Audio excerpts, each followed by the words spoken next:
deep down, are we actually reflecting on what we really wanted to build upon? Career path in corporate world is so unstable. It is. Amount of layoffs and amount of job losses. Either you basically do a reactive drifting or you do a strategic drifting. I think fear can be one of the biggest motivator. This fear is basically ingested in the millennials, or is it actually on Gen Z? I don't believe in this Gen Z millennial kind of thing. In India, class participation will be like everybody will raise their hands. I know. Who can speak first, When people drift a lot, do they leave any fundamental challenge in their life that they can overcome? So drifting is not easy. It's very uncomfortable. Sometimes being a drifter also in the corporate world will not make you rise high. Specialist or generalist? Specialist. Resume gap, weakness or conversation starter?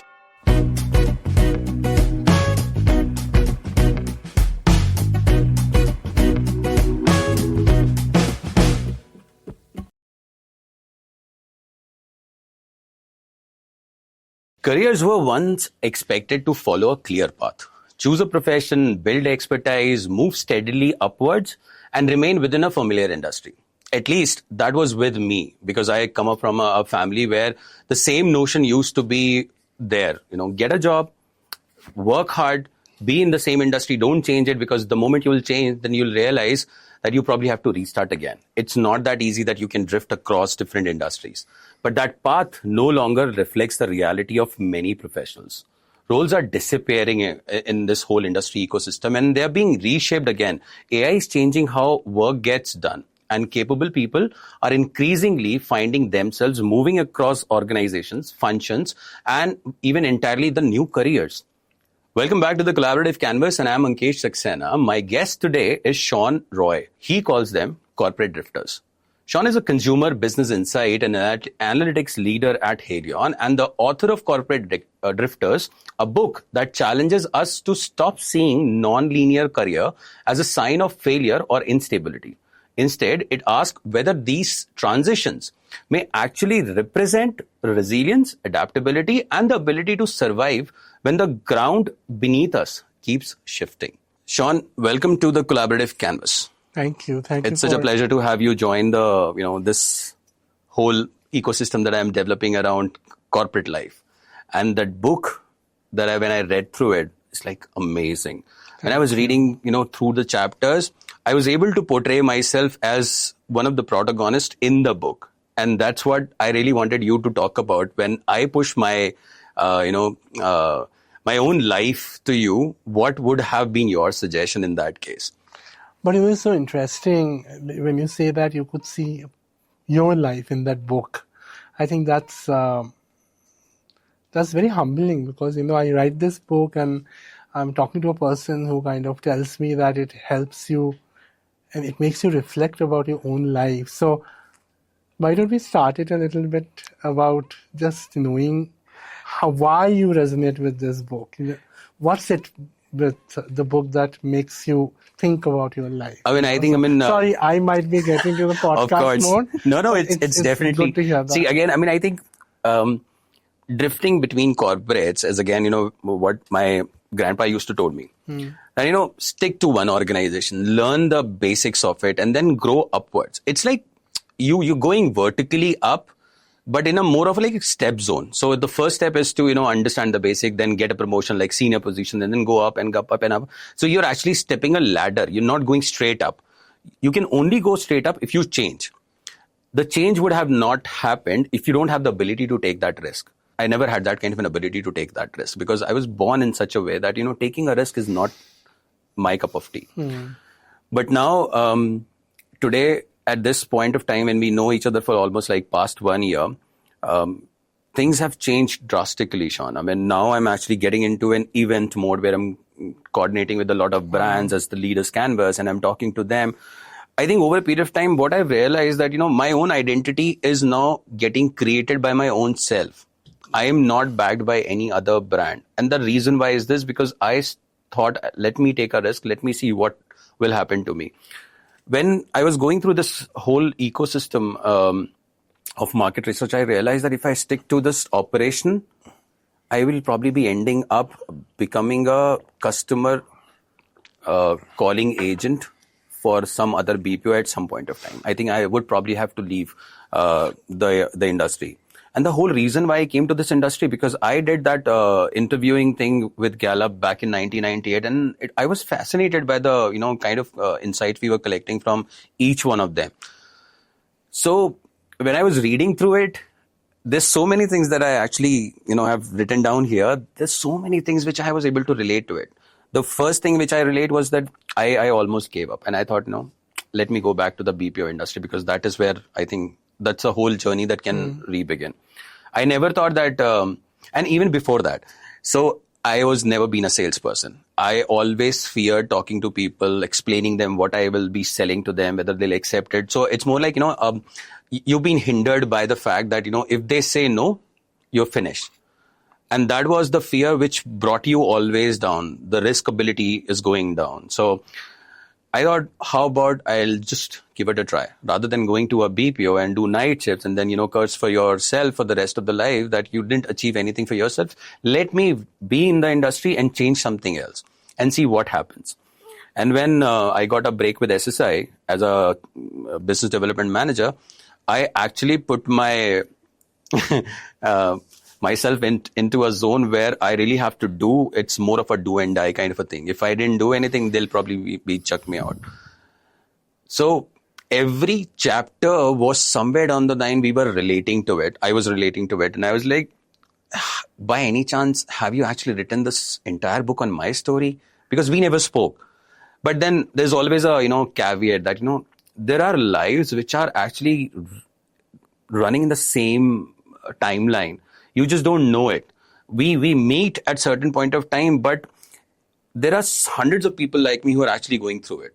And the book actually detailed them pretty, amazingly, that, these are few things which could have changed your life if you have taken X step or Y step.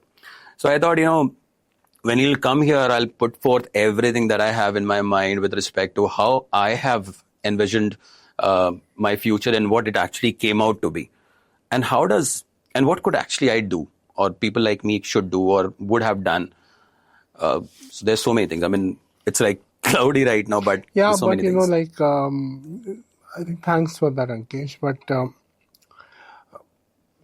so to start with, I have been talking to many people at a very informal level for the last 6 to 7 years, where people basically, have lost their jobs, have gone through corporate restructuring, layoffs, people who felt that they have been working in that organization for the last 18 years, 20 years, 15 years, and they almost felt that this is my identity. They almost felt like, I belong here and this is a part of my DNA. It's almost like this is my family, or this is where I belong. People almost felt that they can naturally talk about, they almost felt that corporate identity was their human identity. And when this particular entire thing started, like people losing jobs, and it's not started now. Like in the last 2-3 years, Meta, Amazon, Google, everybody laid off. You know what's happening over there. But essentially, your people, how they're repurposing. Like, you hear news about people who have lost their jobs, who have gone into severe depression. They're not able to think of doing anything else because they only had one identity, and now that is gone, and now they have nothing to fall on. They've lost everything in their lives. But then, I was talking to another breed of people who kind of said that, oh, it's okay, this is gone, then I can just move. Yeah. I can do this, I can do that, That really interested me to understand that where the psychology is coming from. The researcher of you came out actually. Yeah, the qualitative researcher of my side, in the sense like there were people who are so stuck and they feel it's like end of life. And there are people who feel that this has happened, but this opportunity is there, I can go there. And then I started tracing back to their life experience, what they have seen or what they've experienced, and I found out that either they have seen a father or a mother or some family member who have juggled many things in their life. So it's coming to very basic things of life like multitasking. We always keep on talking about multitasking, but I would just like to basically talk about multi-identity tasking. In a sense, like, like if one identity stops for you to work, you can have another identity to fall on. Correct. Or switch. It's like switch mode 1, switch mode 2. Now, if the switch mode 2 doesn't work, you have a switch mode 3. So essentially, that makes you very adaptable as a person. To you, it might be a survival mechanism. And in today's world, it might be something which might be keeping you not only alive, but giving some purpose in your life. Because you can draw purpose from one task or switch on to another one. If it doesn't work, you are not lacking purpose in your life. And that's very important to basically live. Like living without purpose becomes very uninspiring. Correct. And demotivating, and you lose everything in your life in terms of interest. So that was the core of it, to write the book basically. Obviously, for the kind of experiences I have gone through myself, I have made switches and changes in my career at moments where I was laughed upon. Literally, I was laughed upon. I was looked down upon. I was like called somebody who was very defocused in life. And I don't want to get into why right now, but generally people who don't follow a conventional path, they're being judged. They are always judged in this society. Yeah? Yeah. You started with like, oh yeah, I grew up as somebody in a family and I was not very, what did you say? You were not very confident to take risk. Yeah. It's not you, the hundreds of people.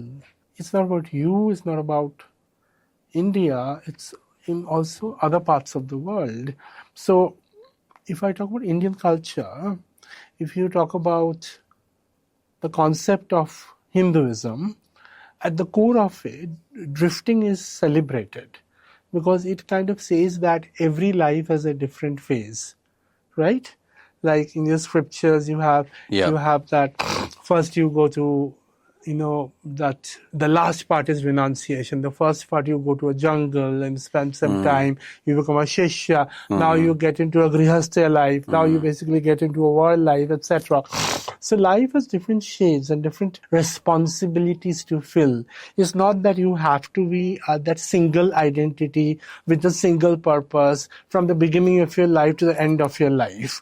If you see the teachings, the Dharma teachings, it said basically say that there are different roles to play in different phases of the life. But if you kind of see the corporate structure or the very normal, conventional family structure within India, it's like he's getting a good salary, he has a big house, he's basically driving a car, and especially for people who come from Delhi, you know this, how comparison matters. Now, it's very important. People judge your success by what you have, where you work, what kind of car you're driving. So obviously society pushes you back to follow something which is very linear, which is a very linear definition, a superficial definition of success. So I've also met people who are very successful, having a duplex in one of the best condos in Gurgaon, but when you kind of sit on a coffee or a drink with them, they will just open up and say that they are not happy with their jobs. This is not what they want to do. Or maybe they have done and they are now done with that job. That purpose is over and they wish they could do something else. They wish they can basically get into something else. But the entire narrative of the society, expectations of the society is driving them not to take that risk. Sure. Also, the entire expectation of that I have to put my son or daughter in the best international school. And that basically will need this much of money and I need to basically fend for that. It's a very common thing for people not to take risk because of that, because family comes Correct. first, your priorities. I won't talk about being men. I think being a human being, because I think a man and a woman, they are having equal careers in many facets now. They really want to build that model life of success, in the sense like which glitters, which kind of shows. But then, when you sit with them and talk to them, they are kind of really searching something deeper within them, which feels there is a void, or which feels that there is something which is still not fulfilled. Now, what is that thing which is not fulfilled? Some are able to answer that. But many Some are are not. not able to answer that, Yeah. basically, So I think these are some of the deep reflections, thoughts, insights, which basically has inspired me to write this book.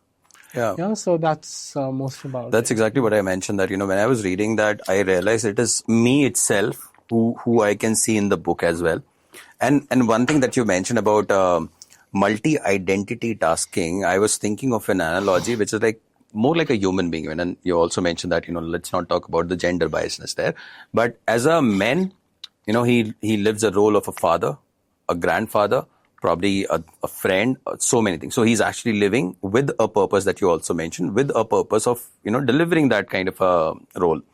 Similarly, in a corporate life, I believe we more of grooming ourselves. We look at how we are economically stabilizing ourselves, because again, those responsibilities overjudge us That every becomes time. a primary indicator of Exactly. success. Exactly. So those glitters that you talked about, deep down, are we actually reflecting on what we really wanted to build upon?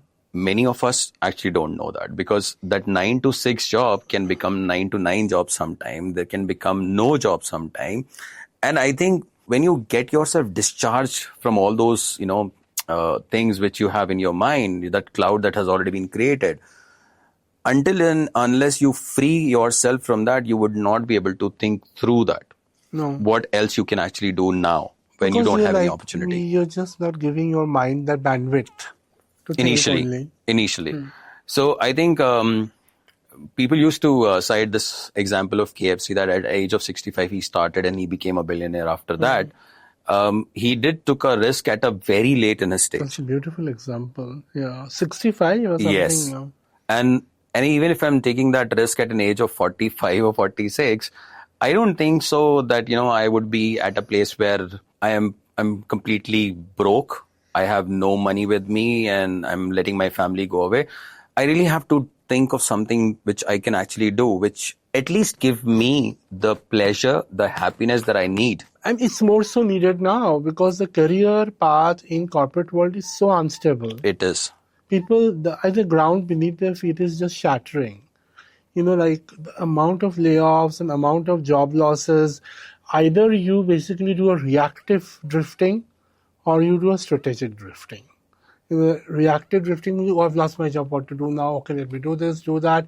And you're so scared that you're not even thinking, you're not chalking the path. True. That what will give you happiness. You're just kind of moving from one path to another just for your material comfort or security.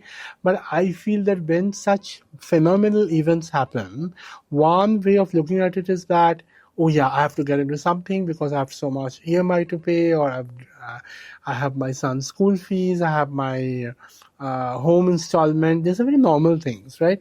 People feel. But there is a second opportunity that, okay, now this is really giving me to rethink.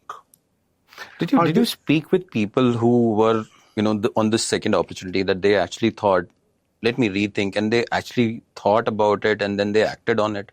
Yeah. I know a guy who was opened an ice cream parlor. Oh. In Australia. He was my ex-boss, and I don't want to kind of name him, but people would have known by now. but the whole point is that, he's so brilliant. He comes from Gujarati family in India. And for the international audience, I'd like to say that, Gujaratis are people who are very good with business and money. But he was a guy who was working in the corporate world for a very long time. Maybe he came from a normal working class family. There are every kinds of Gujaratis there. But ultimately, I think, when he got out of this corporate hallucination of a long job with the layoffs and everything, and he basically was staying away from his family. His kids and his wife were in Australia, and he was staying in Singapore. And he was like, he used to kind of brood many times, like, I'm so tired staying alone, and my family is away, I'm here away, but what to do? I can't do anything It's now. not that easy. This is my job and all that. But that particular point, what happened is that he could see the change coming, the company breaking up, the products going away to another company.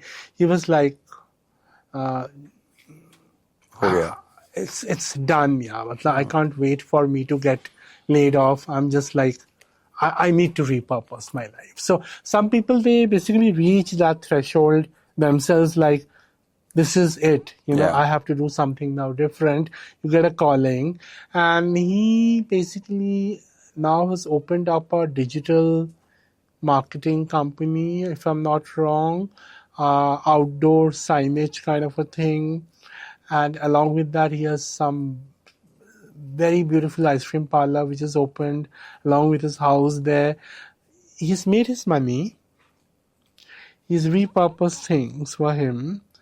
He is now giving more time to his family because he knows his sons will now move out to university, and all this while he was not able to give time. So he really didn't want to go do something which is about traveling or which is about, again, not being able to give time. So I think he repurposed, rewired from the fact that he wanted to give time to family.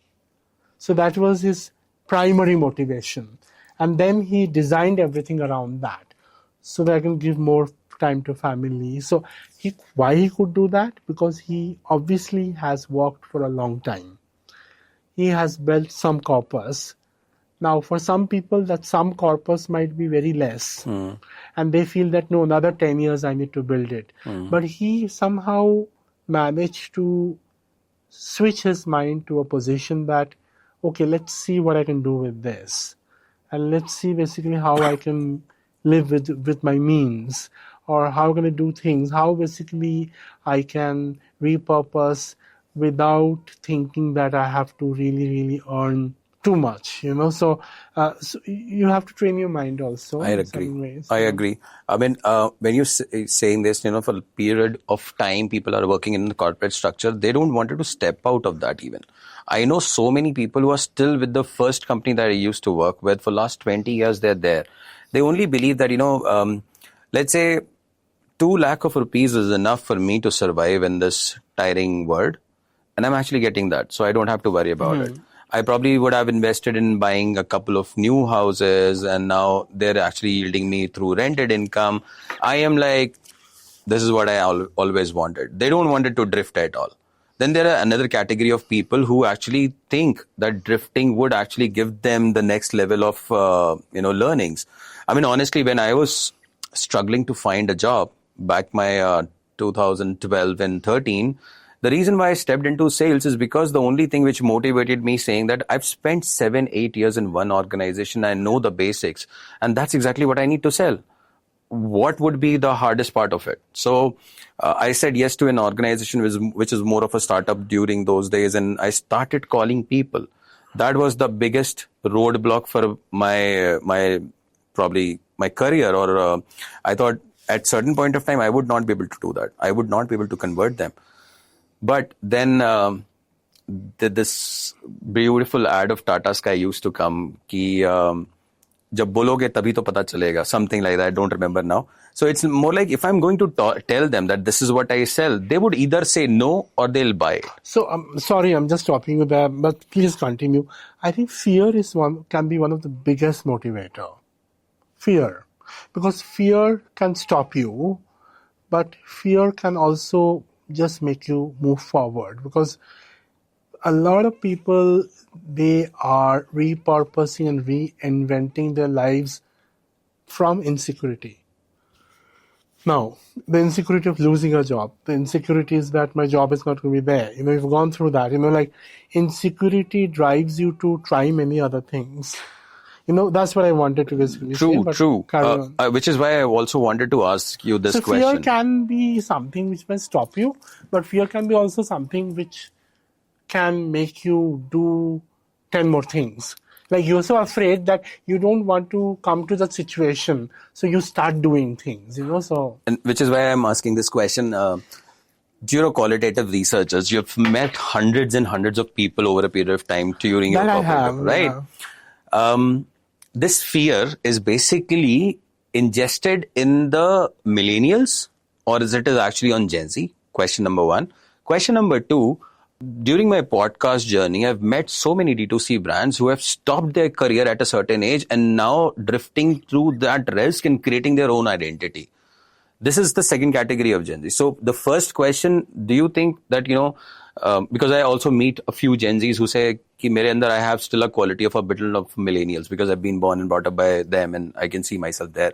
So do you see, when you're writing that book, when you interviewed people, do you see that, there are Gen Zs who still fear that I don't want to take that risk. Now I'm actually getting a job, because still I believe that they are the most in the zone that they can take risk, and considering the corporate environment we are living right now, everywhere the jobs are going just like that and people are starting their own stuff, which is like they're taking biggest drift in their life. It worked out. If it doesn't, they don't even actually care. They'll start something new. The last episode that I shot with somebody, she closed her business after making it $1 million out of it and then started again. But she's made the money, no? Yes. Out of it. Then she basically, it's filled a purpose for her. Now she wants to go after another purpose, basically.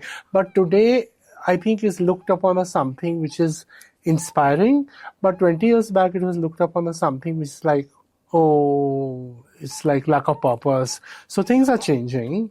But I don't believe in this Gen Z millennial kind of thing. I've met a lot of millennials who are like super Gen Z, and a lot of Gen Zs who are like super millennials, or a lot of Gen Zs who are like super Gen X also. So I don't believe in this generation thing. But yeah, I understand where you're coming from, but like, I think it's a mindset. It's more to do a mindset. People have taken risk at that time also, but people have celebrated less. Today, people are taking more risk and they're getting celebrated more because the success stories are out in the open. There's social media and everything. You're basically consuming something which is more visible. Like, I was inspired by a guy who basically is a handicapped guy, and he is now owning 4 businesses. He's so successful, and the kind of hardships he's gone through to basically be there. So I think in today's world, you have more inspiration to draw from. Like, I also feel social media is such a, if I look at it It's in a a powerful positive platform, way, yeah. I can, a lot of people can talk about its negative effects and all that, but I would like to talk about the positivity of social media here. If you really want to be inspired, it's out there. You can just see the lives of the people, the podcasts you're running, basically. That can be an inspiration for people to basically learn that how people are doing things, how people are going about it, how people are repurposing their lives, So I think the evidential anecdote of people's lives are in the open now. And you can basically draw inspiration from there and do things. So I was doing some qualitative research, and once young teen guy in Indonesia said that my family, nobody's in sports, even my father is not very sporty, but then I follow this particular sports person, I follow this nutritionist, and they are my inspiration. So in today's world, you don't have to look for inspiration within the family or within your immediate circle. I think the entire baggage of influencers today, and if you want to basically use them positively to inspire you, you can basically take a lot of inspiration because the life is out in the open. So drifting becomes also a very mature mindset. Like you're basically seeing that, this person is doing his own body fitness kind of a channel in YouTube, or this lady is running her own cooking show, or first of all, I don't want to give the stereotypical example of lady and cooking. Matlab, a lady can also kind of give the same thing as No, I mean, again, you already killed that notion of gender biasness, because eventually men are also cooking. But the point is that it is out in the open. Those guys are unconventional, and they are basically now running it so successfully. It's creating another generation of people who feel that it's possible. True.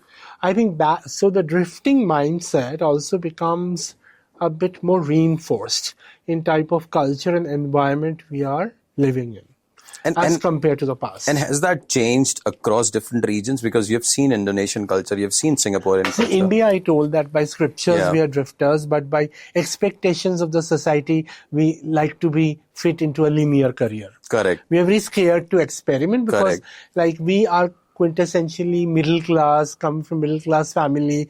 We have this burden of parents looking at us, oh, you have lifted our life up now. And you almost feel that there is a very pseudo-messiah syndrome around you. And you feel that you're responsible for everything except yourself. You know, so that's one kind of culture.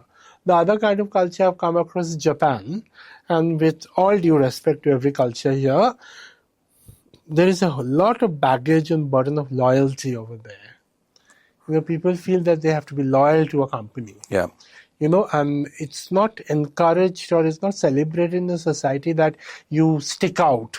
Or even I come from the Southeast Asian part of it, people feel that I have to blend in. I can't stand out. You know, like to be a part of the society, I have to blend. I have to be like others.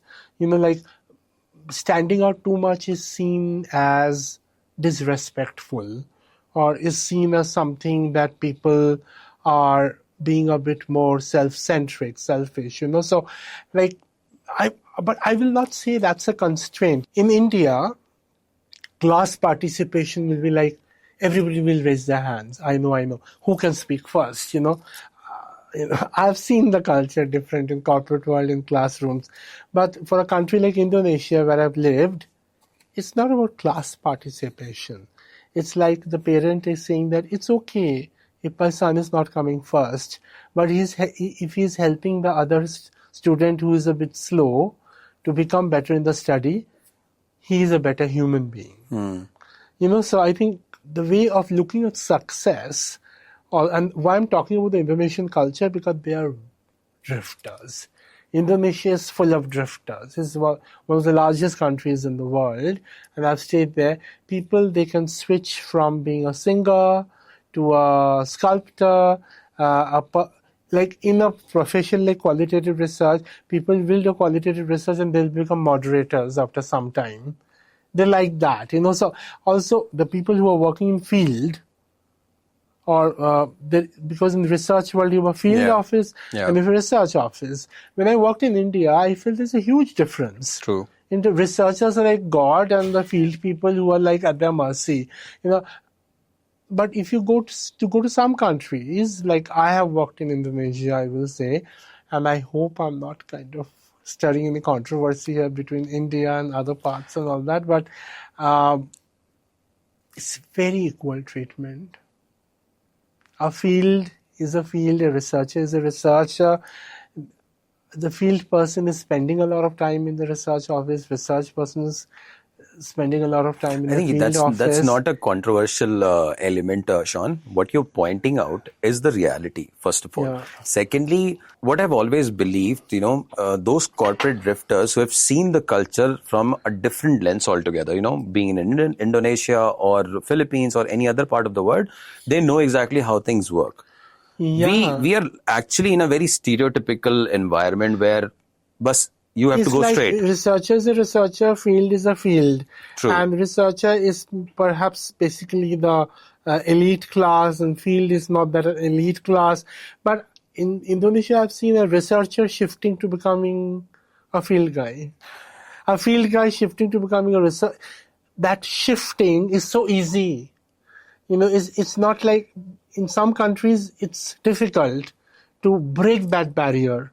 You know, so in certain countries, it's not. So I truly echo that thing, because when I met you for the first time, and something that I'm telling you now, when I met you for the first time, a lot of people who actually know you, they know you for being very blunt, but they also know you for being very, open-minded. How things work, how respect works within the corporate, culture. You've been admired by a lot many people. When I was trying to see if I can get Shawn as my as my client, and I can get him there.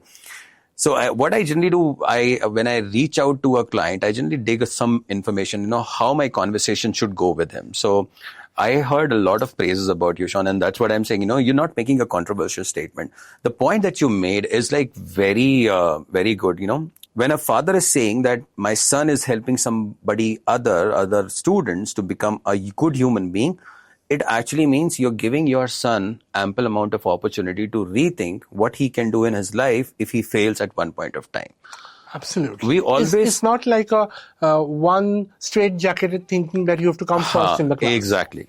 We get inspirations, of course. Social media is full of them. We actually get inspiration. And there's one of the biggest inspiration that quoted failure as something which is highly motivated word, that Jack Ma failed 100 times, so why cannot I fail? We have now seen failure as a positive alignment. We are seeing failure as more of a motivational thing for us, that if we at this point of time stop, there's another thing which we can start. I would probably see for myself as well, because I've always drifted around my career line. I mean, I've never seen that if this would stop, what would I do?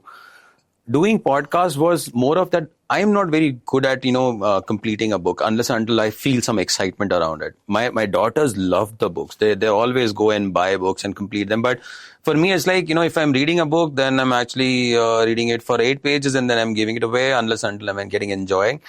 So the biggest reason why I started the podcast is to meet people directly, learn from them, because that's where I fit myself as a salesperson. So the first drifter was that I knew how interviewing people would help me get into an online data collection world. 7 years into that, I drifted again to understood that 7 years I've spent in this whole platform SaaS based industry. I know how I can sell it out. Then I stepped into the sales industry. And then while selling online panels, I realized that, now the SaaS has come as a new tool for people to use it. And then I moved into another company where I was selling SaaS. So now I'm covering everything which I started learning at the back end. But this doesn't stop there. With sales, I got an inspiration to start a podcast. And with podcast, I got an inspiration to start a leaders canvas. So that's how I've grown myself. I drifted a lot. So my question to you is, when people drift a lot, do they leave any fundamental challenge in their life that they can overcome? Or if I would have said it another way, that, are they leaving behind anything which could have given them a better scope in their life? First of all, drifting is not easy. It's very uncomfortable, because every drift is changing. I agree. You as a person. Yeah. Perhaps it's bringing you closer to your own self. Some people light years away from what actually will give him or her that happiness. And with every drift, perhaps you're coming closer to that. So if you kind of visualize that, it's something like a Squid Games or any kind of hurdle games, where you're basically, just passing those hurdles. So why I'm saying hurdles, because every drift would come with hurdles.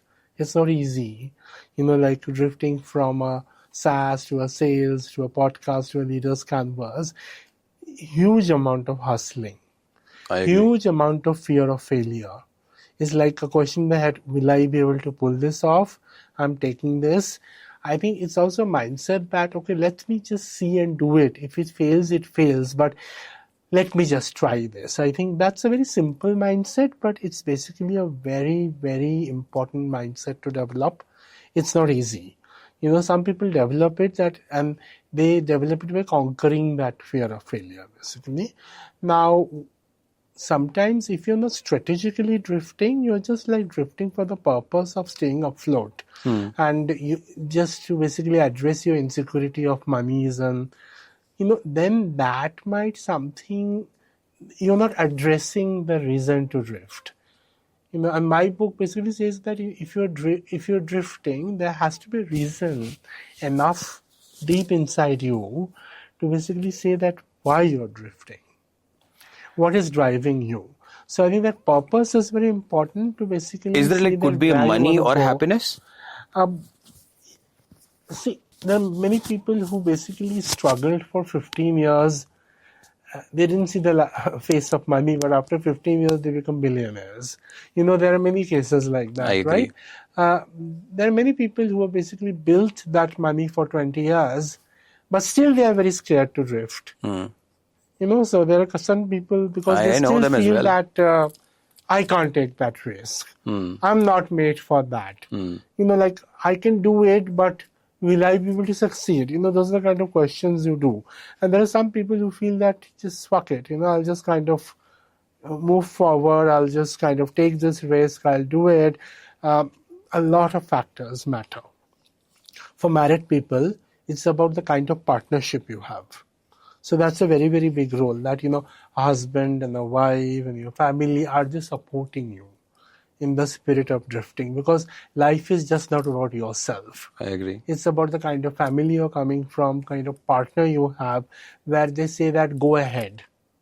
And I must talk about this thing because, partnership is a very, very important thing. And marriage is a partnership.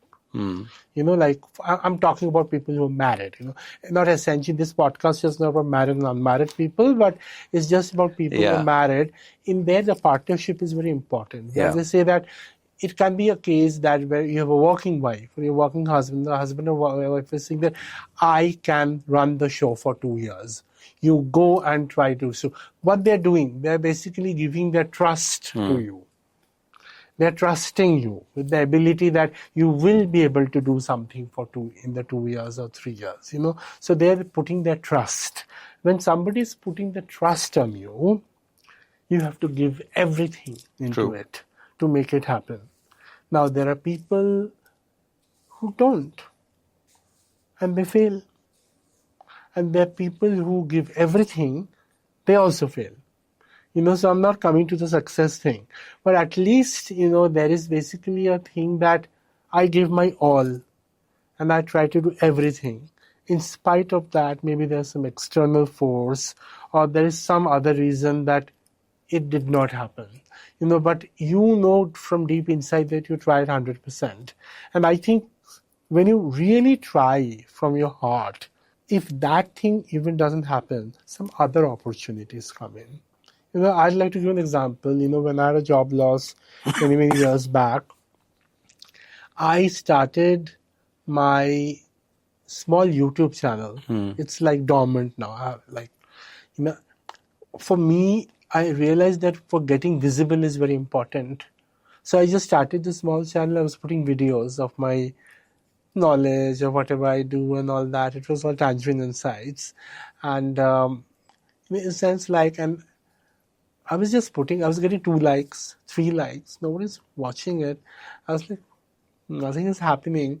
And I just started it. It was quite imperfect. It's not like I waited for a right studio or I was doing it from a dining table. I edited things on my own.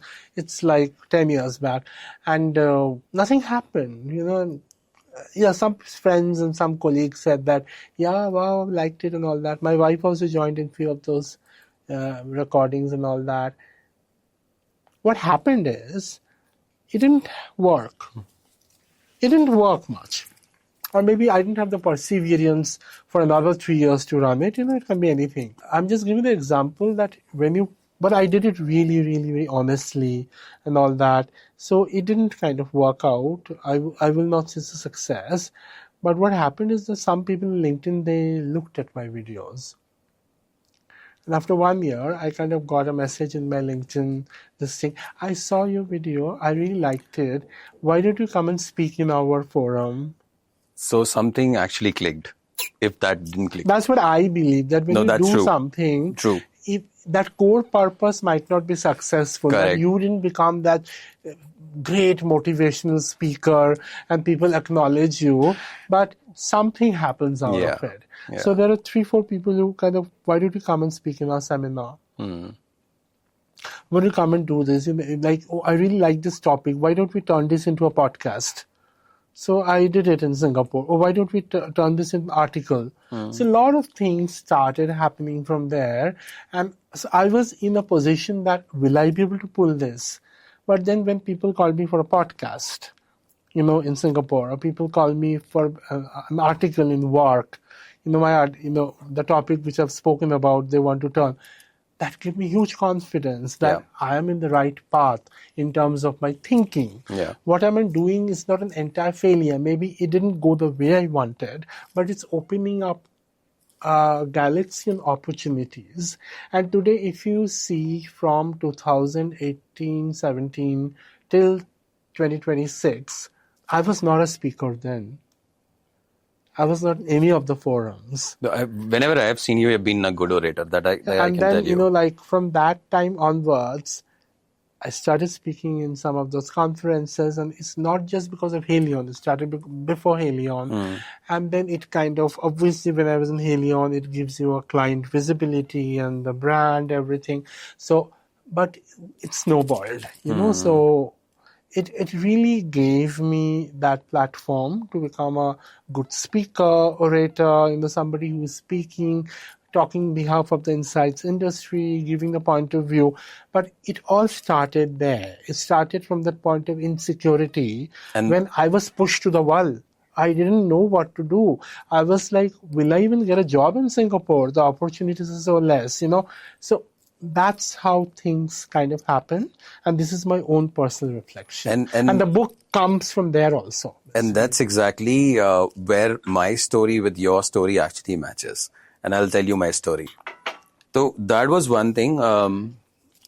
First year was all about, it's not like mujhe bhi maza nahi aa raha. I mean, I am recording it online, but it is not yielding me the kind of attention that I am actually looking at. Because and deep inside कि maza nahi aa raha. That maza nahi aa raha is a very important indicator that whether it's going right or wrong. Yeah. Because you can feel deep inside that something is wrong. It is. Something is not giving me satisfaction. Something is just not giving me that feeling that you will always know.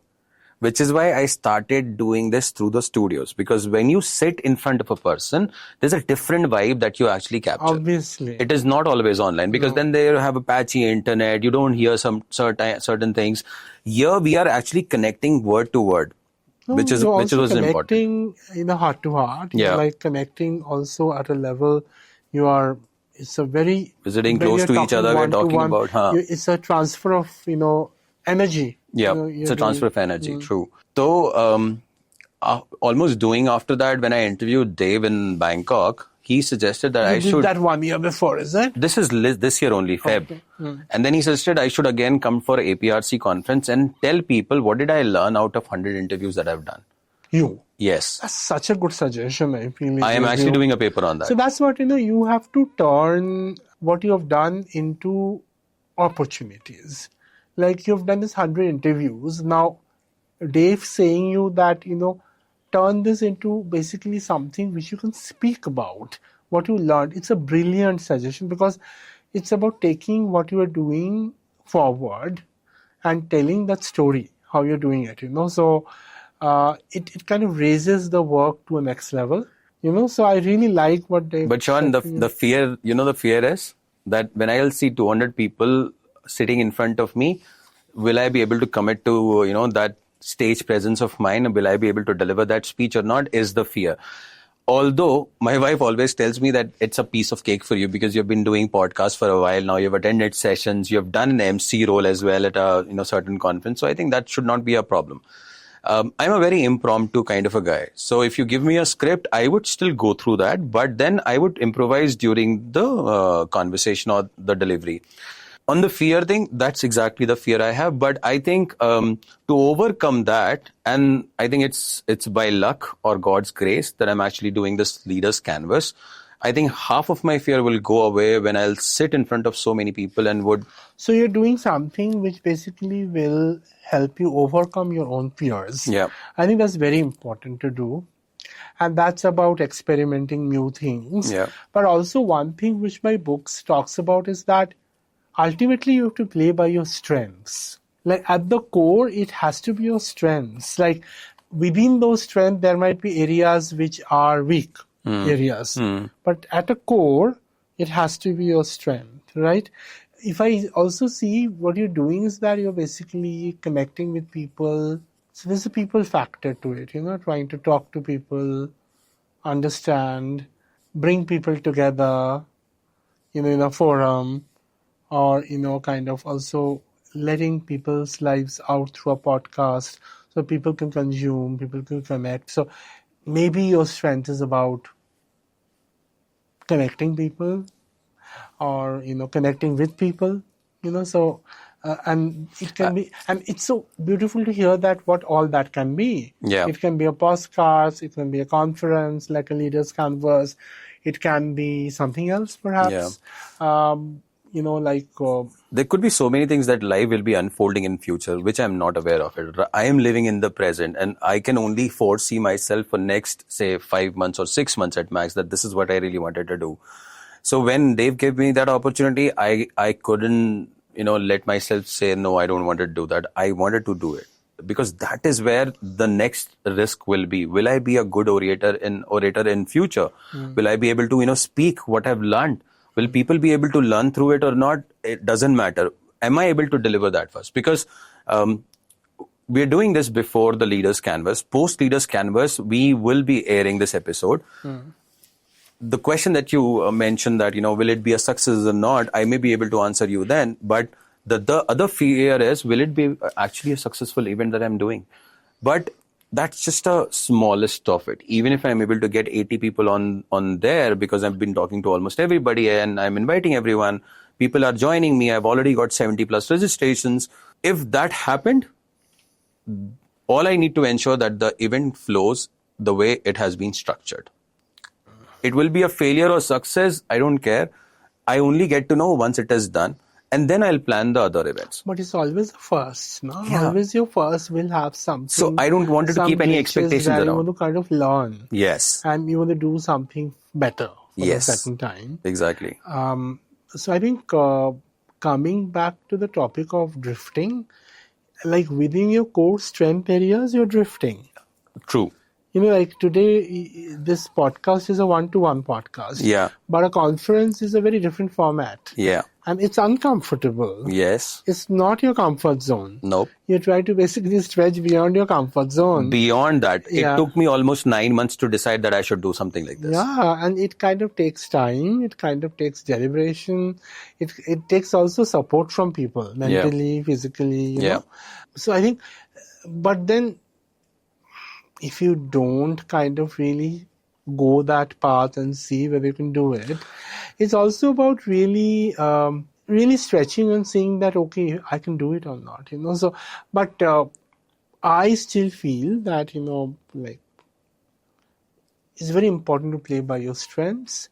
And once you have done that new thing, you will basically realize that, oh, I thought it was like not my cup of tea, but it's actually something within my area of strength.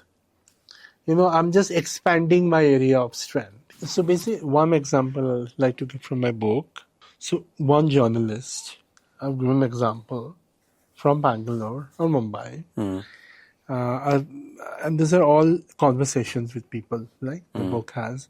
He lost his job because that entire journalism piece around 2010 become digital and all that, and then somehow he joined the digital team later, the digital content team, people who basically put the content together and make the strategy and all that.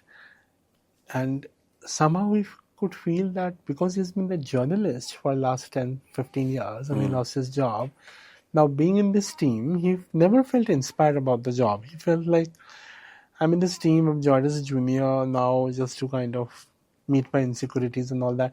But he could really feel that being a journalist, the kind of stories he has generated over the years and kind of human issues he has dealt with, Yeah. this content and digital team, they only look at producing the content, but he can basically sense that which story will do well, or what Because of kind his of experiences. human things or emotions which are coming across your stories will work well. He started using the strength of a journalist in this job, and then he left, and now he's become a consultant, and now all these digital companies, media companies, they hire him for the expertise of not that he's basically a digital content editor, or there can be so many people there. I think but they hire because he can match the tech part with the human part. I think, Shawn, it's more like, it's your own psychological barrier that puts you at the back seat. Otherwise, people can explore and can go beyond understanding what their strength is. Yeah, and sometimes being a drifter also in the corporate world will not make you rise high. Agreed. Like you will see a lot of your colleagues and everybody kind of really climbing the ladders, and also sometimes a lot of people who are junior to you kind of really has become senior to you. So one is that you basically feel, or the world makes you feel, even sometimes your immediate bosses or peers might make you feel that, oh, you're behind. And you might really give into it, and you might feel very demotivated, and you might just lose it, all your confidence, and you feel that, yes, I'm really behind now. So many people have gone ahead of me. Now, this whole narrative of going ahead is very flawed, according to me. I know. The thing is that, like spirituality or, kind of the humanism teaches you that you don't have to be always ahead of others to feel good. Yeah. You can feel good by doing what gives you happiness. True. I'm just coming back to your previous topic. It might sound a bit philosophical, but this is very simple. No, it is. Like in my career today, I know a lot of colleagues and all those things. Perhaps they're doing very great and they're earning loads of money and they're ahead of me in the career. But I love insights. I love qualitative research. I love this portion of human emotions where I can deconstruct those emotions and connect those emotions with a product development, with a communication development. This can keep me awake in the night. This can bring me here for the podcast, So it's very, very critical for me, Ankesh, because, it's something which gives me, it's like something which is my second nature. It's like something which is like my hobby. Like I'm like awake on Saturday and I'm just thinking, oh, this project happened and this particular insight came in about this product and how this can help in the innovation. And I'm like thinking, I'm journaling and I'm writing. And am I doing it only for my company? No. Like obviously this work is that's a project that you're doing, but you're learning out of it. Doing for myself, my soul. Like it's also kind of connecting me with a human emotion. It's not about shampoo. If I'm doing a work on shampoo, it's not about a pain relief brand, or it's not about. I think for more of you, it's like learning what kind of insights is coming out of this whole exercise. And every single insight that is coming, it is different than what we have learned over the period and that's the fascinating part of it. And that's not only the fascinating part of it, it kind of helps me grow as a human being. True. Like when I am basically trying to understand people who are low income and how they are striving for happiness, what kind of products they are buying, how do they look at pain, versus people who are basically flushed with money. How do they look at life and how do they look at pain? Endurance.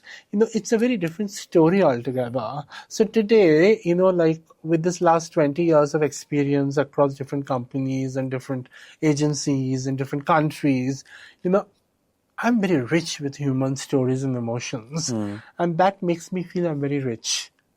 Not from the point of view whether my colleague went ahead of me or I'm behind that colleague in terms of me. So It doesn't matter. So that is. basically, I think today's society needs to really stop looking at materialism as an indicator for success, because that will never satisfy your soul. That doesn't stay for long. I mean, If that's a byproduct, it's very good. it is good. Right? It is good. If you're doing today, am I living uncomfortably? No.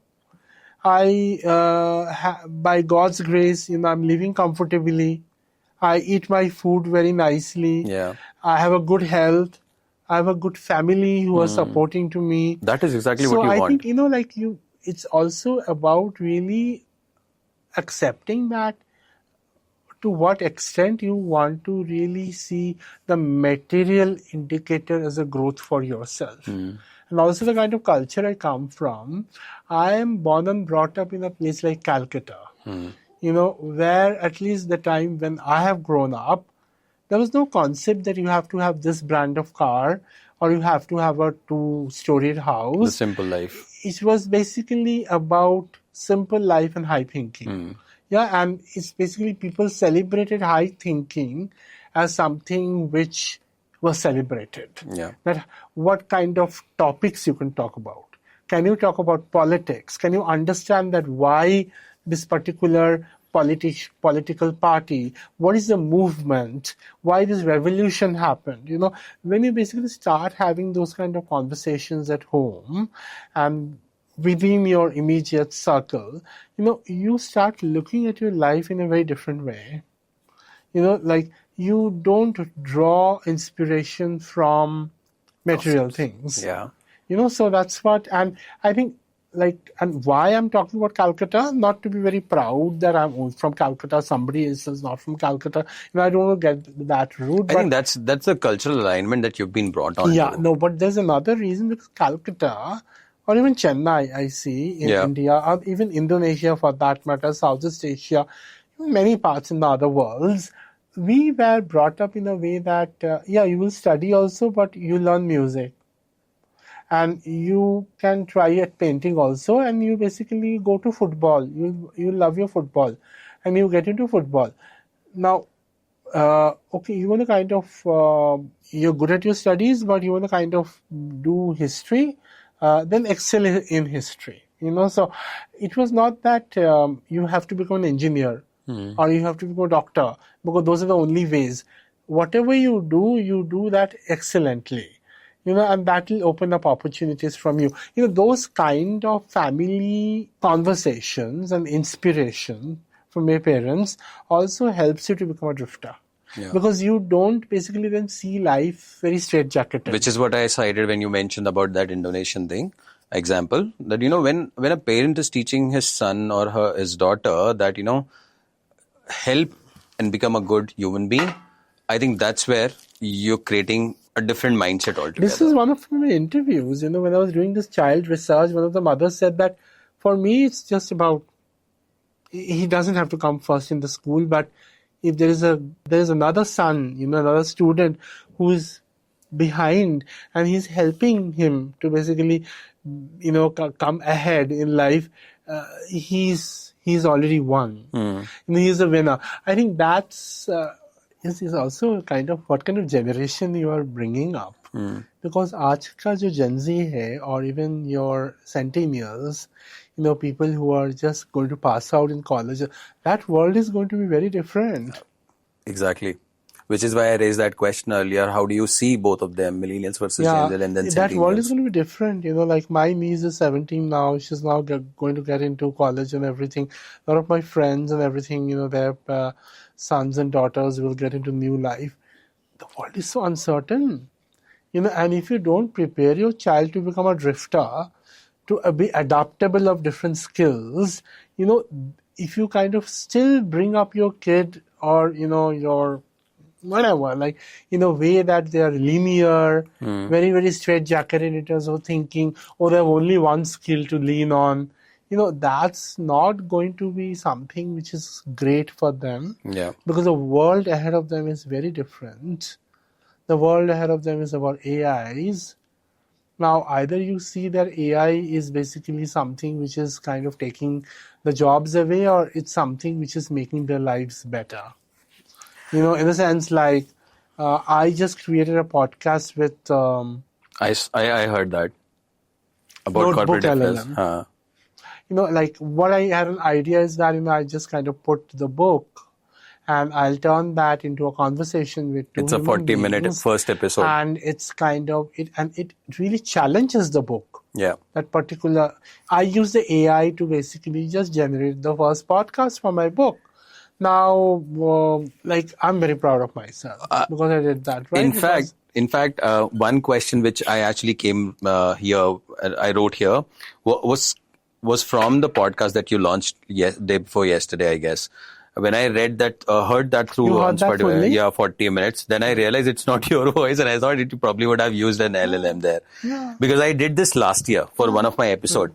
So this was like, let me challenge the book's central argument. Could celebrating corporate drifting sometimes prevent people from developing deep expertise or preserving through a difficult phase? Which we already spoke about. But that actually came from that podcast that when I heard that. Yeah. So I love that 40 minutes of the glimpse of the corporate drifter episode 1. I'm sure there are many more to come. And if you guys have really wanted to hear that, I'll probably post that podcast on Spotify on my description as well. Just go and click it out. Shawn, if someone is listening today, this, and feels that, corporate drifting is not that easy and it comes with a lot of challenges, what is one advice as Shawn, not a qualitative researcher, as Shawn, who have heard so many people before writing this book, would give them an advice that, this is an advice that I'm giving you that will help you drift through the corporate life?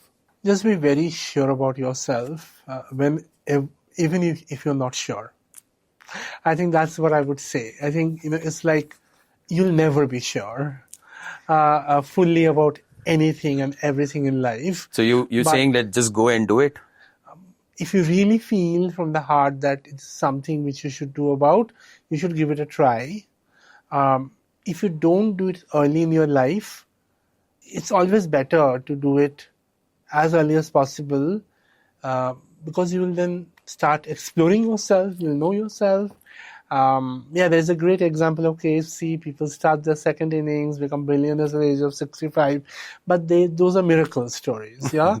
But I would also like to talk about that, if you are very stuck in the very beginning of your life that don't know to experiment, then it becomes a bit difficult to go and do it later. Either it becomes reactive or out of something like a layoff, necessity, I have to keep myself afloat. But if you have this drifting mindset from the beginning in your head that and drifting mindset comes from the need of doing something which I love. I agree. Right, it can't be aimless drifting. I agree. My book will not kind of advocate aimless drifting, like, okay, you just kind of aimlessly, non-strategically drift and just try to stay afloat in life. That's not what I'm talking about. People still believe that, aimless drifting, even if they're not aiming for anything. I mean, the classic example that you gave about your boss, that, he really wanted to have something initially, and then he started building around the whole. So his pivot was that I have to give more time to my family. My family. That was the goal. That was his core pivot for drifting. Yes. And he totally designed now what has to be done around that. Yes. So there has to be a strategic foundation to drift that what I want to achieve. Correct. Now for him, it was very important to spend that time with family because he hasn't done that for years. And now he wanted to maximize that. That was his reason. Yeah. And I think, so another thing is that one thing which we need to be very sure is basically what is my reason? What is my core, and like, why do I want to do it? Very simply putting, why do I want to do it? Why do we drift? The point is that what you're making right now is that you really have to aim. Luck only works 10% because there are not many miracle stories that you mentioned are happening. So really aim, because when you aim, then whatever you do becomes your strength, and then whatever happens after that becomes your luck. I have seen that in my life, the snowball effect, the miracle effect, or the billiards effect, I would like to Yeah. say that, you just hit the ball, that hits another ball, and basically you win. Exactly. And that's Sometimes it exactly what doesn't we started happen. with. So I think it just happens, and there are moments which happens is that you've not expected. Like at the least at the moments when you expect things happen. So I think that also happens, right? Yeah. Also it happens like you see the result of it maybe after 2 years, what you've done. You don't see an immediate result. You perhaps sometimes feel that, oh yeah, it didn't work, it didn't happen, but it happens, somewhere down the line. Also, is that, when you really put your heart and soul into something, you are manifesting Yeah. something, and that kind of comes to you, I feel. And most importantly, I think, which I kept on speaking, I think, that the world we are going to, and the world if you just try to find happiness in materialism, you are in for a big disappointment Correct. in life. Disaster. So you really have to find your purpose. I think this is the time also people, I think the time and what is happening, it should really push you to think that what I should do and not how I should survive. So it's like some people might feel that, oh, like AI, how will I survive? What will I do? And there's certain breed of people who are like, oh, AI is coming, so now what should I do about it? To kind And of there's really certain breed of put it, people who are actually telling you that what you can do with the AI. what you can do with the AI, and Yeah. you can do a lot of things with it, right? Yeah. So, yeah. So the whole point of having these kind of conversations at the collaborative canvas is because when guests who are themselves the qualitative researcher, when they come with a lot of stories. And at this point of time, what are we hearing? We are hearing stories about how people are drifting across their corporate life. There were stories where people drifted at a later stage. There are stories where we are talking about what they aimed and how they drifted.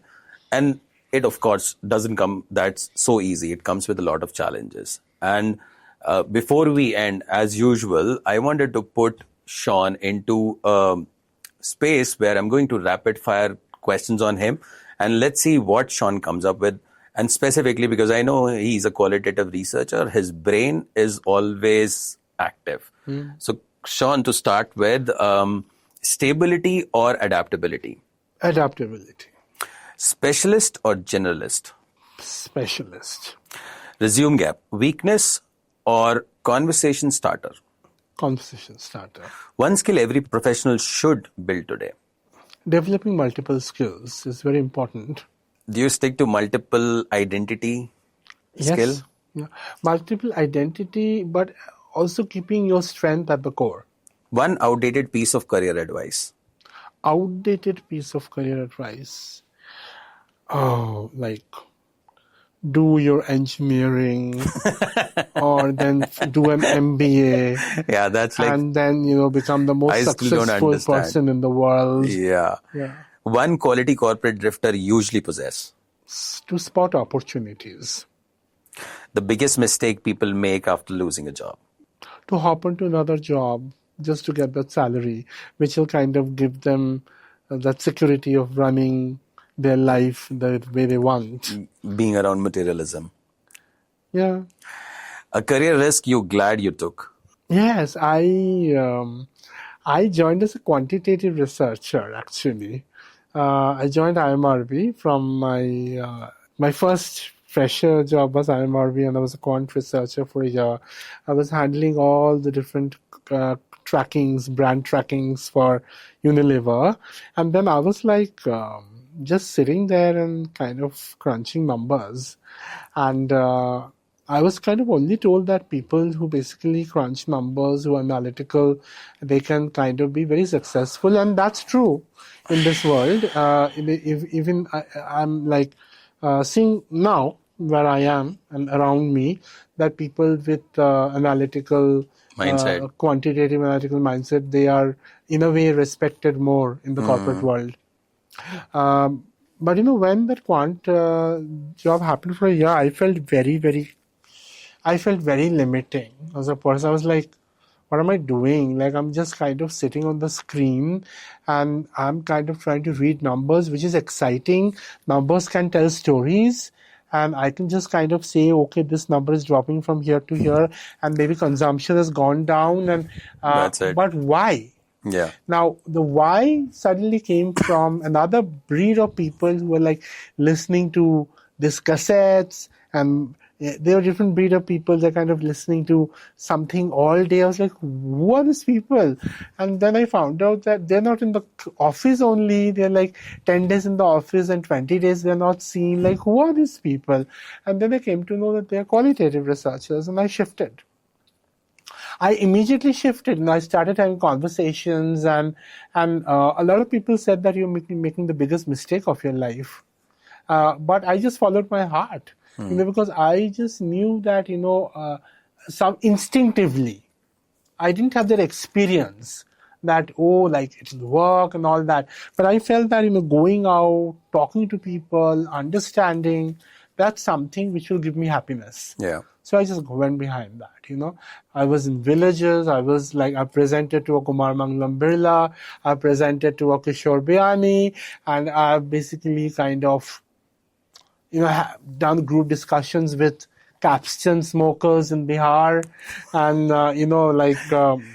really enjoyed it, and I've just kind of done focus groups with people in a bar to understand why they drink or why they don't drink. I've just kind of done, I really try to understand how people shampoo in their bathroom. So, so I think it's such a large spectrum of exploring life through the lens of products, consumers, whatever. It kind of just makes you a better human being. Yeah. If you're doing that way, it humbles you. Like when I travel to villages for ITC work and all that, interior villages where there is no car goes, you have to walk for an hour, to reach that village, in the middle of the farmlands and all that. And you go and see the condition, you see the Dalit things happening inside the village, you kind of see how they interact, what is the sarpanch, and, how you just enter one home in the village and the rest of the village is inside the home. You see a different world. And I was an urban boy. I was very urban when I started, but when you basically This was like surprising that this is also happens. It just like totally shifts the lens of your life. It kind of makes you very, very empathetic about human race, what happens. I'm really grateful that I chose this profession. And right now in Haleon also I'm an insights person. Yeah. I don't want to brand myself as an analytics person because it is limiting for my career.